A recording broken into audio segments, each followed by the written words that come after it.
everyone, it's Amy from Infinity Personal Training, and today we're going to make shepherd's pie per request of one of our clients. So shepherd's pie isn't really a bad dish. The only thing that we need to worry about is the crust. It's usually made from potatoes, but today we're going to make it out of cauliflower.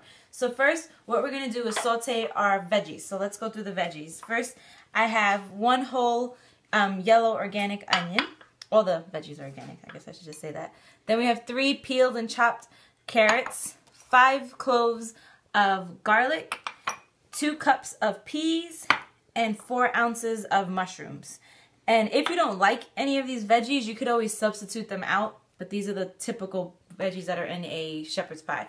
So what I'm going to do, I already have a tablespoon of coconut oil on the stove on medium heat. I'm just going to throw all this stuff in there and we're just going to saute it. Okay, so I have all the veggies in a pan, and clearly I need to get a bigger pan. So I'm just gonna saute these or let them sweat a little bit, and then while that's happening, I'm also going to start browning the meat. So I have a pound, and the recipe should be 1.5 pounds, but I'm using the Costco packages, and it's like 1.33 pounds. So whatever, it works.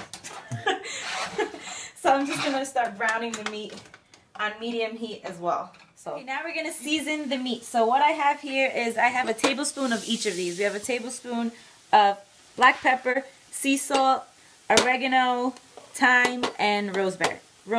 So just gonna throw those all in there and try not to drop this.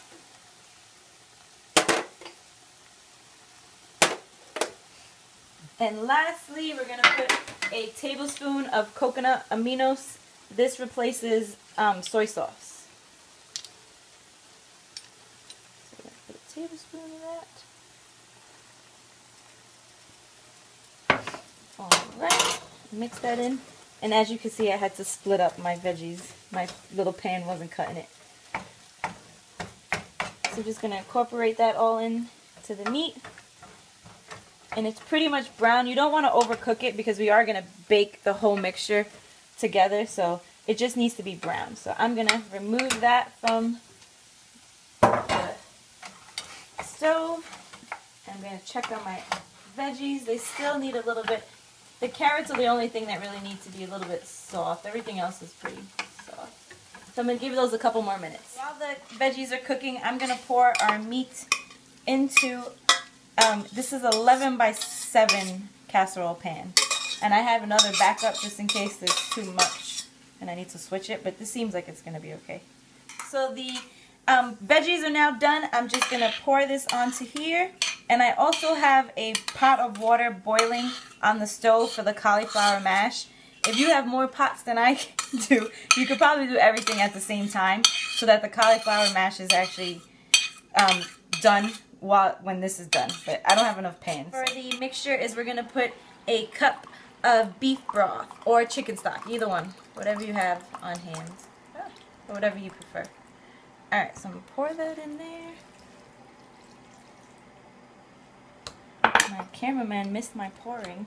It was very important. Alright, so I'm just going to mix it, incorporate it, and it smells delicious.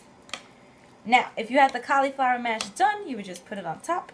I don't, so now we're going to go over here. This is the cauliflower. I just cut it up in pieces, and I'm just going to throw it in the boiling water until it's soft. Last step, we're going to make cauliflower mash. This is exactly the same one we made for the chicken pot pie. Have you seen that video? And these are pretty soft. You see how easily I could puncture it? So this is a whole head of cauliflower. Just going to throw that in there. And we're also going to add 2 tablespoons of olive oil. And I also ladled out some hot water from when it was boiling, just in case it needs more liquid to get moving. But let's see. I'm going to put a little bit of water, or try to get most of the water in here. Alright, a little bit. You only want to start with a little bit because if it's too liquidy, it won't be good. Pretty liquidy right now. It's actually a little bit more liquidy than I would like. But I'm going to add a tablespoon of nutritional yeast You don't have to add that if you don't like it. I just like the taste. And a little bit of sea salt. Then I'm going to blend that up one more time.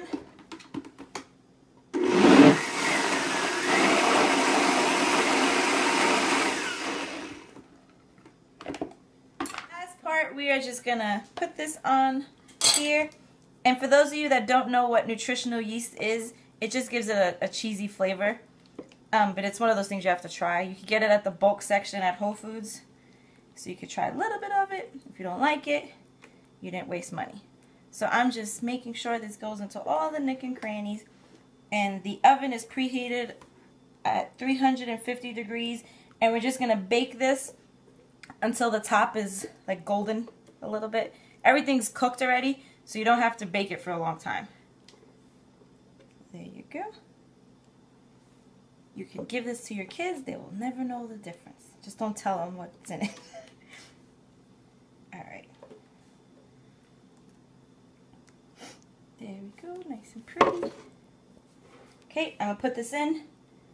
I'm going to set the timer for 10 minutes and then I'm going to check on it and see where it's at and see if I need an extra 5 minutes. The shepherd's pie is all out the oven and it's a little bit, I don't know if you can see it, but it's a little bit golden brown. It's never going to be like super like yellow, but I tasted it. It tastes delicious, so I hope you guys enjoy it. That's it.